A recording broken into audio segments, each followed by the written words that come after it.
Hello, all you beautiful beings, and welcome to the show. I'm Lane Smith Brown, and this is episode number 4 of the Unleash Your Life podcast. And today we're going to have a conversation about remembering what we're connected to. What makes me, me, and you, you. I'm going to tell you my red cord story, as it may help you remember something similar that's happened to you. And even if it doesn't trigger that memory today, it may shake something loose from your subconscious mind in the days to come.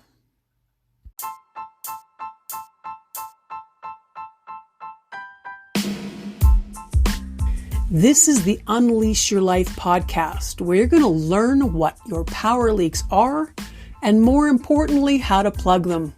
I'm your host, Lane Smith Brown. I'm a best-selling author and the founder and coach over at lanesmithbrown.com. And over the last 20 years, I've been guiding people back to their truest selves. You see, most of us are caught in our stories, so we stay trapped. I call those stories power leaks. And when we understand how those power leaks are playing out in our life, we can make a choice to step back into our power. If you're interested in learning more, you can pop over to lanesmithbrown.com. But for now, kick back with a cup of coffee, a glass of wine, or a bag of Doritos, and let's talk about getting what's in the way out of the way through the lens of simple, practical, and easy to understand tools and insights that will make a powerful impact on your life starting today. I trust you'll stick around because I'd certainly love the company.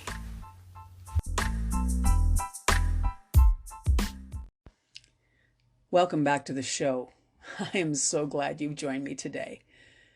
Now, before I tell you my story, let me tell you 2 other really short ones that will set the stage for our conversation today.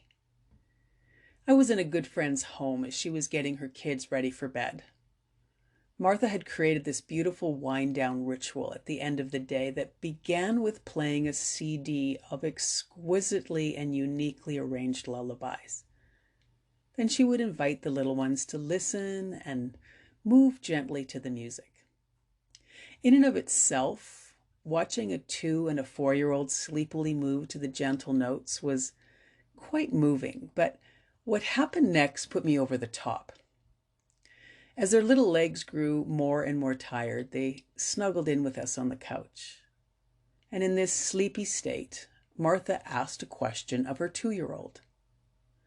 "Where were you before you came here?" she said.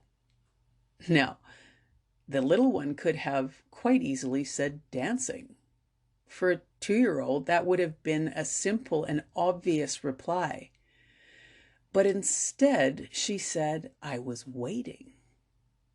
This intrigued Martha, so she probed further. "Waiting for what?"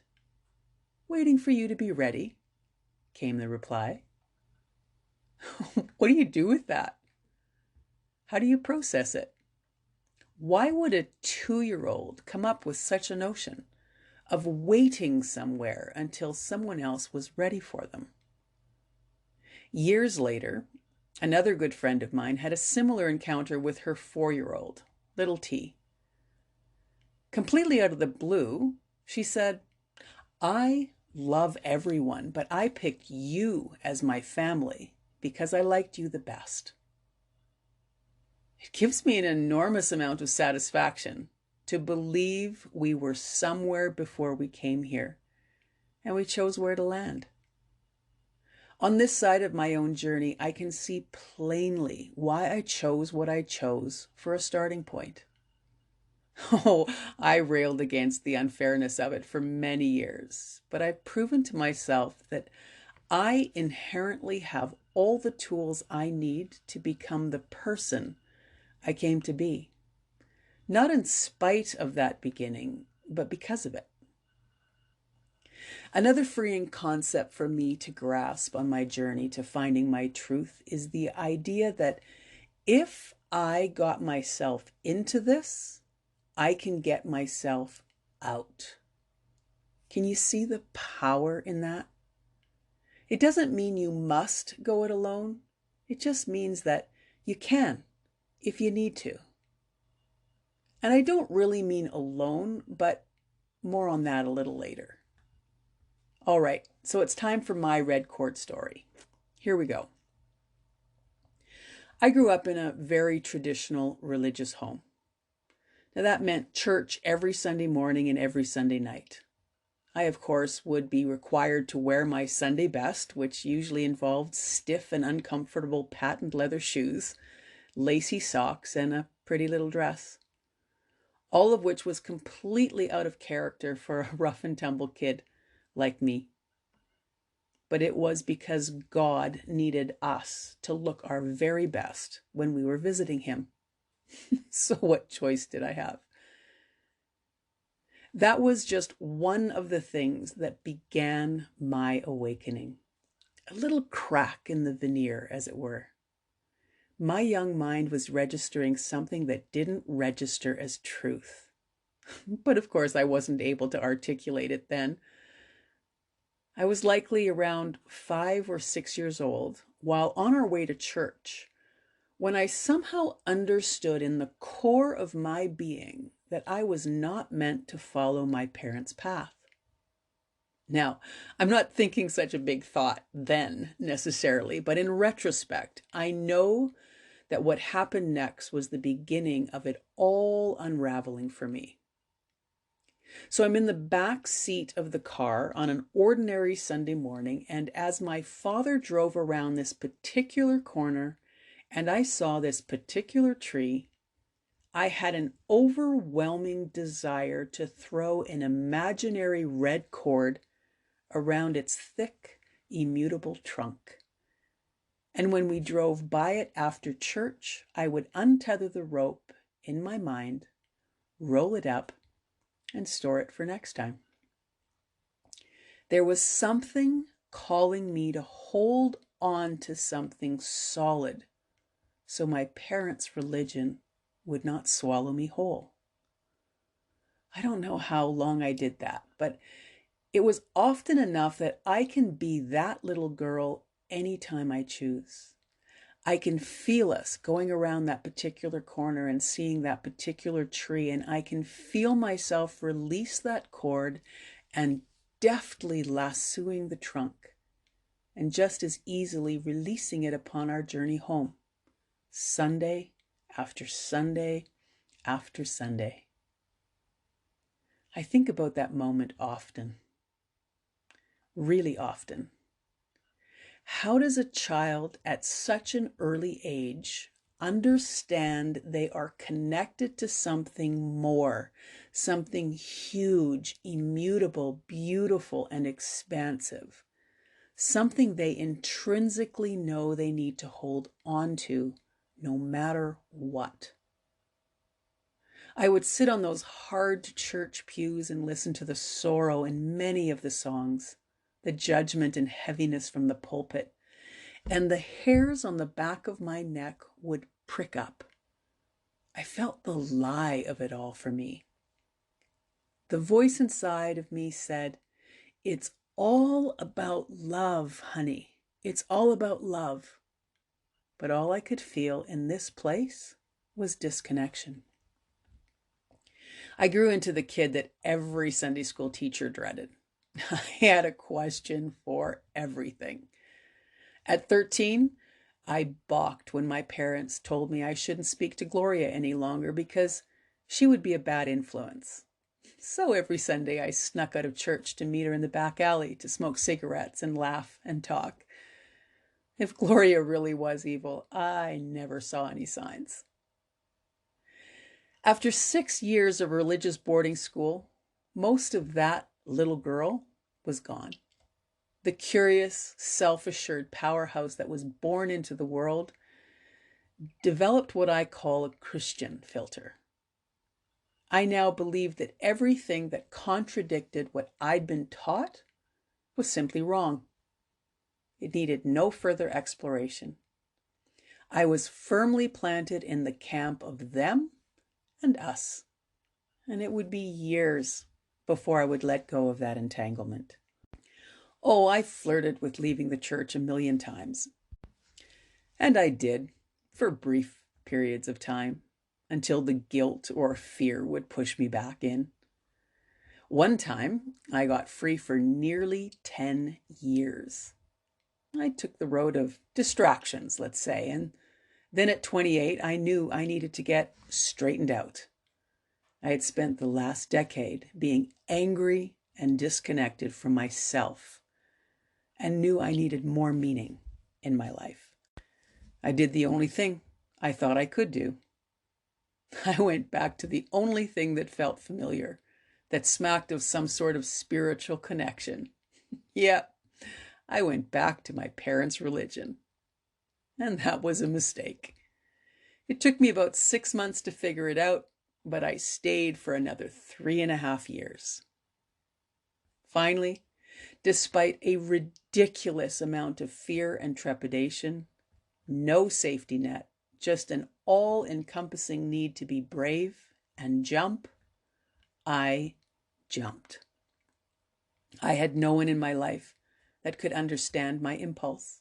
No family, no friends, no idea of what to do next.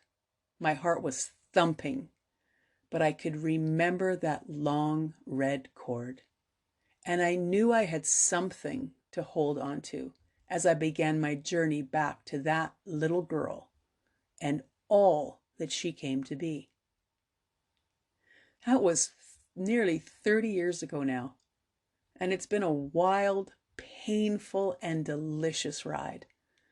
I've white-knuckled it through days where I feared I'd made a horrific mistake and that my parents were right. I was going to go to hell. But I held fast. I trusted that that little girl knew something that I was still only hoping was true. I read stories of others who had found a new way, and it buoyed up my confidence. I read everything I could get my hands on and began getting glimpses of what was possible for myself. I saw that every religion was essentially the same story that had been told from the beginning of time, with different characters and different names, but essentially the same plot line and plot twists. I understood that fear was a great way to get people to stay the course and not ask questions. So I deliberately chose to transform my fear into curiosity. I found myself taking apart everything I had absorbed for decades. I turned it over, dissected it, inspected it, and discarded what no longer served me. And instead of everything falling apart, my world opened up in the most magical of ways. And then I turned my attention on myself. Where was all that learned disconnection playing in me? I may have removed the teachings from my logical mind, but where were those beliefs still playing in my subconscious mind? You know, those beliefs that say I'm unworthy or unimportant or selfish or sinful or foolish, insecure or afraid. And that's where I've been spending most of the last 10 years. I navigated the stories in my mind that told me I was small and insignificant and should be kept quiet. I began to understand that I am brilliant and beautiful and larger than life when I choose to stand in my true and authentic power. And I learned I have something to say. I've come to say that you have more truth and beauty in you than you may understand right now. I've come to say that all the shit that you've learned to believe about yourself that doesn't frame you in a way that shows your brilliance and majesty is just that. Shit. Most of us were taught to play small, to fit into a little box until we were squeezed up against its sides, unrecognizable, with all our gloriousness squished out. If you didn't get that from your religion, you got it from social or cultural conditioning, but you got it in some way, shape, or form. And unless you've deliberately excised it through the work of uncovering what's playing in your subconscious and getting rid of what is not serving you, you're still playing a smaller version of yourself than you were designed to play. So if you came from somewhere and you chose where to land, do you think it's a possibility that you came with an intention? If we could all get from 2 to 40 without being influenced by so many disconnected people, it would be easy to know. But most of us have had our connection to an infinite wisdom blurred. And that's okay.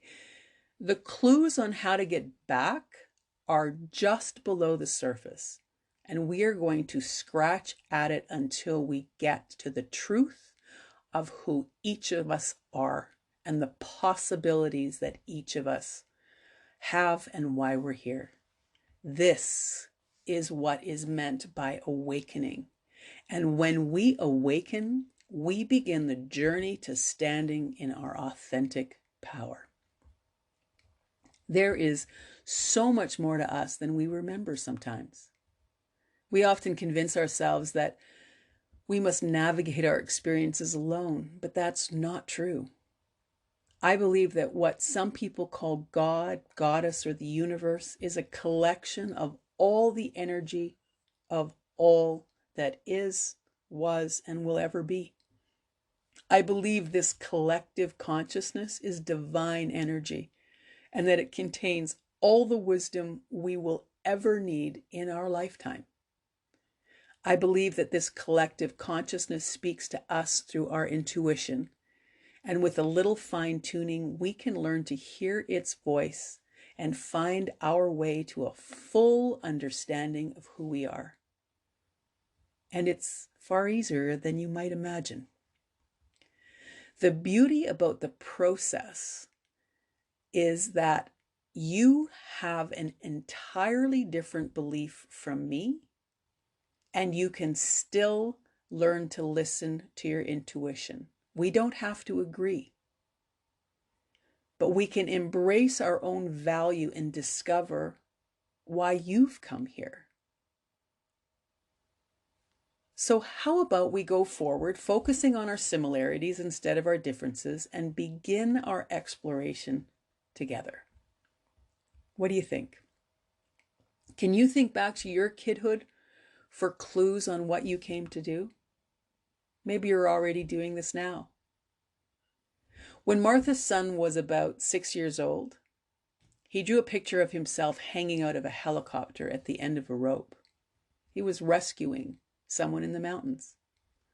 Over the years, he dreamt of being a garbage man, a truck driver, and an engineer.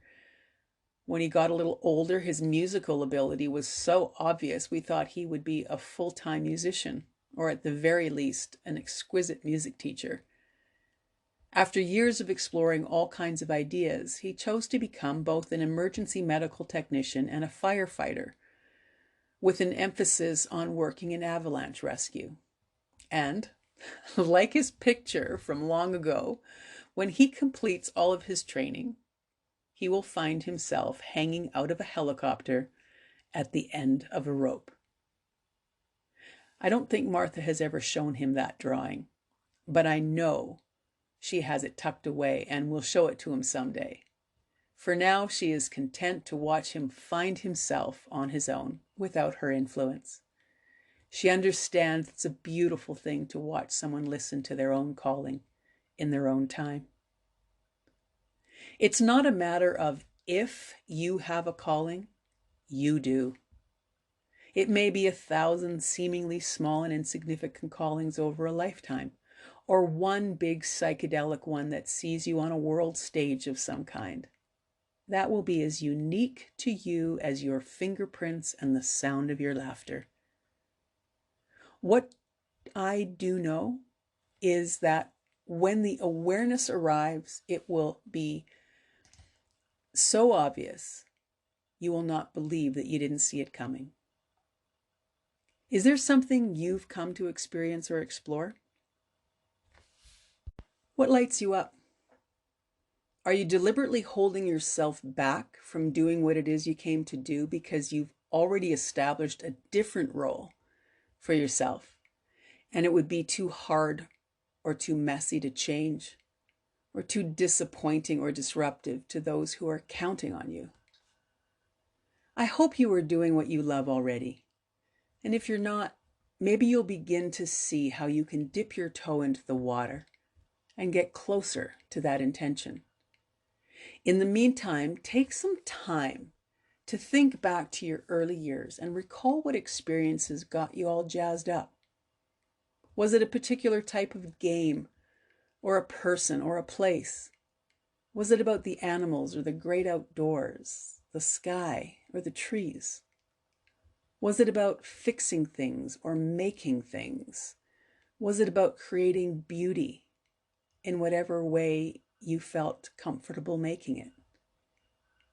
Was it about learning and unraveling or settling or setting up a business?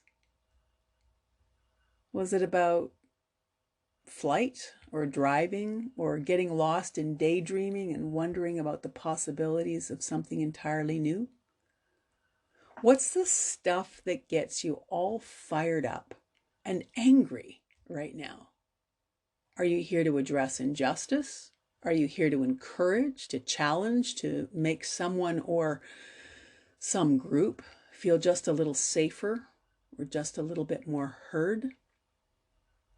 You are in the process of moving towards your authentic power.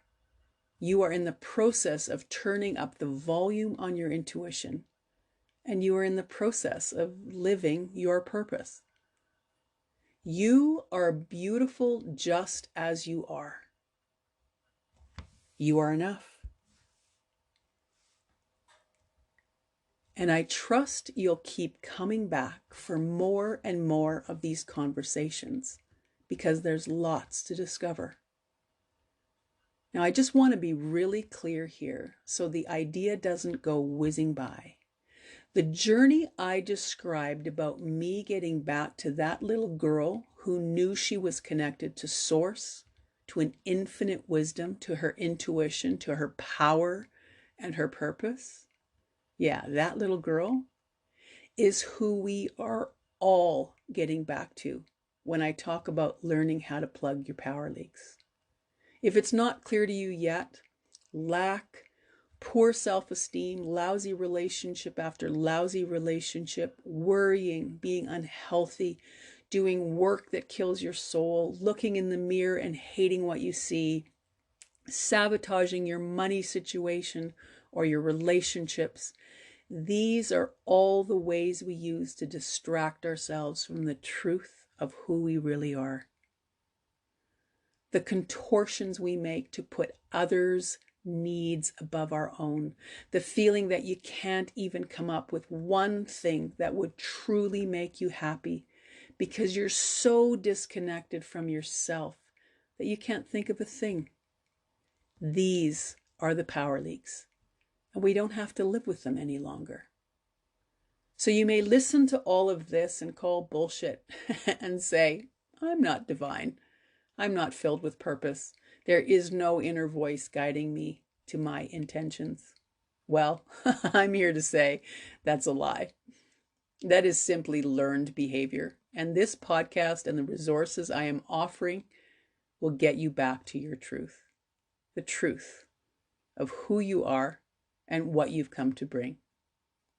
If hearing that did not expand your heart so that you could feel it, truly feel it, then this work may not be for you.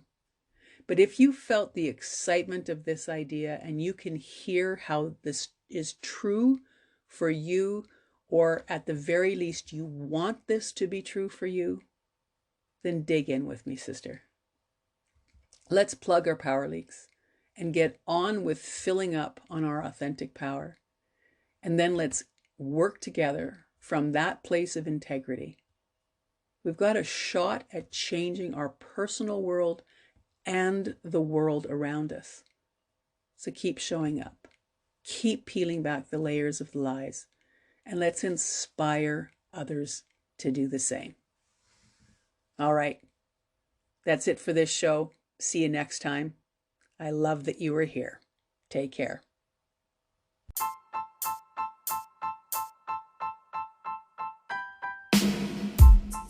Well, I hope this show rocked your world a little bit. If you're ready to take this learning to a whole new level, pop over to lanesmithbrown.com and sign up for our weekly Wild Wonderings email and check out the coaching options as well. Oh, and if you haven't already, subscribe to this podcast, will you? It's how we get these tools into the world and change the world for the better. Ta for now.